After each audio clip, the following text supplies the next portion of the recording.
Mais il se trouve que ce n'est même pas ça. Le problème, ministre Birame Souleye Diop wax na ko léegi. On vous a donné des arguments techniques. Répondez par rapport à des arguments techniques. Nee nga justice, il faut me prononcer wu. Kan moo tere justice prononcé wu? Les gens sont libres d'aller en justice pour dire que d'accord moi ci sama licenciement. Et la justice se prononcera. C'est pas un débat, jarul ñëw fi assemblée. Boobu vraiment c'est hors sujet. Ensuite, s'il vous plaît. Parler de justice. Vous savez, wax naa léegi, je ne sais pas dans ce que j'ai défini. Nga xam ne lépp ci constitution laa ko jëlee. Lan mooy le changer régime bi. Est-ce que yow xam nga régime Sénégal kon? Est-ce que vous pouvez me dire, la constitution dit que c'est ça. Je rappelle que c'est ça, vous dites qu'on change le régime. Quand la constitution existante change de régime. C'est-à-dire, il faut arrêter d'être aérien. Dès leen wax loo xam ne dañ naan 1 plus 1 égale 2. Constitution article wax na lii. Est-ce que mooy nañ ko? Dee leen dellu si noonu ci politique parce que sinon da ngay di nekk di lëndëmal askan wi ci wax yoo xam ne amul bopp amul genn. La justice, elle doit être rendue. La justice a été discréditée depuis plusieurs années. Loolu du lu ñuy nëbb. Lu Sénégal yëpp d'accord la. La majorité des acteurs de la justice d'accord nañ ci. Magistrats, avocats, greffiers ñëpp d'accord nañu y a un problème. Kon loolu lu ñuy waxati.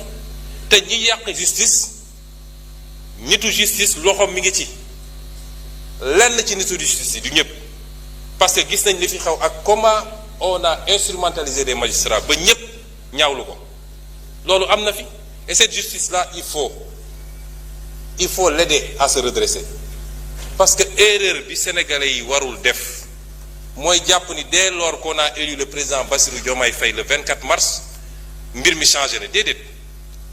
Il y a la volonté de changer, la conduite du changement et les résultats yu ñu war a am.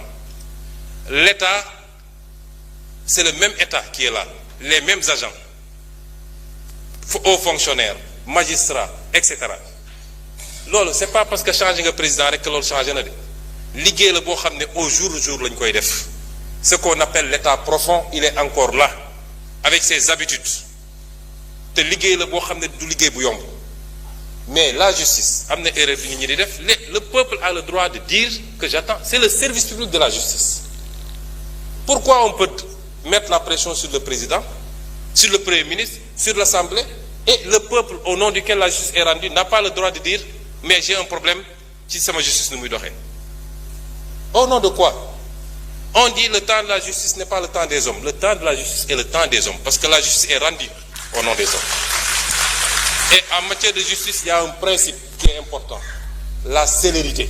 La justice doit être rendue avec célérité. Ça, c'est un principe fondamental du droit. Mën nañ ci poursuivre sax des magistrats lorsque, par leur négligence, dossiers yi dafa nekk ba peut-être sax génn ci dugg ci délai de prescription yi. On peut poursuivre disciplinairement des magistrats. Tey bi ñu jóg ñëwee gars yi def inventaire laaj leen dans les trucs dans les cabinets d'instruction ñaata dossiers lañ fa fekk des milliers de dossiers qui dorment là-bas depuis longtemps.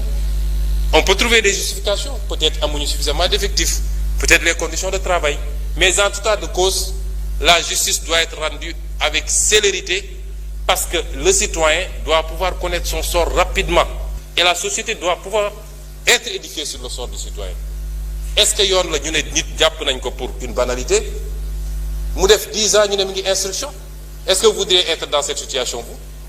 Kon yéen opposition da ngay ni ut fu ngeen ni langaamu da ngeen amatul argument nee nga que actuellement dañuy dal ci kaw nit ñi.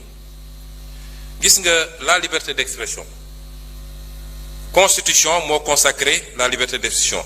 Est-ce que xam nga ban article moo ko wax ci constitution bi ak lan la wax? Je suis sûr que xamoo ko liroo ko. L'article 10 de la constitution dafa ne chacun a le droit d'exprimer et de diffuser librement ses opinions par la parole, la plume, l'image, la marche pacifique, pourvu que l'exercice de ces droits ne porte atteinte ni à l'honneur, ni à la considération d'autrui, ni à l'ordre public. Ni à l'honneur.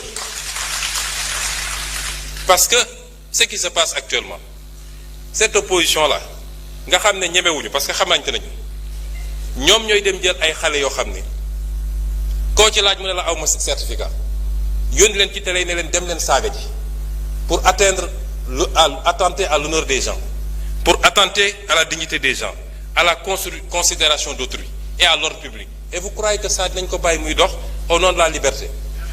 Moi, je vais vous dire une chose. Je ne me suis jamais intéressé à ces questions. Je n'ai jamais fait arrêter quelqu'un.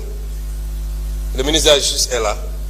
Je n'ai jamais dégg naa même ñi ñu jàpp ci affaire dossier xaalis ak nangam ñu ne Sonko la c'est pas moi damay xëy di gisandoo ci presse bi ñëpp ni jàpp nañ diw mais sur ces questions là je vous dis qu'à partir d'aujourd'hui j'assume parce que man lu ma dugg rek ngeen xam dugg la à partir s'il vous plaît parce que ce pays duñ ko seetaan te gis nga ñi ngeen di sacrifier wujaaw yi ngeen di yónni ñuy dem di saaga ñoom seen cas nañ ko régler rapidement mu des nag xanaa yéen opposants yi ponkalu opposants yi nekk seen kër yor seen i milliards di joxe di fay ay loyers pour nit ñi saagal leen xanaa dañu génn ñeme léegi bis bu ñu effacer ñoo ñëpp ils prendront leur courage pour sortir et on les attend parce que nag yéen a ngi woo ci terrain bu ñu xam ñun terrain bu ñu mën ñoo leen ciy xaar. Ensuite,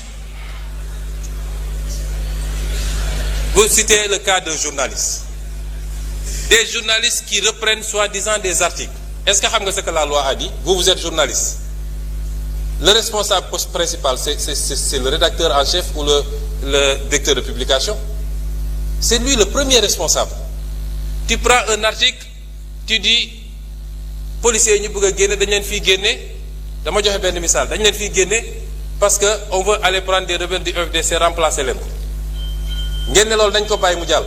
Merci beaucoup.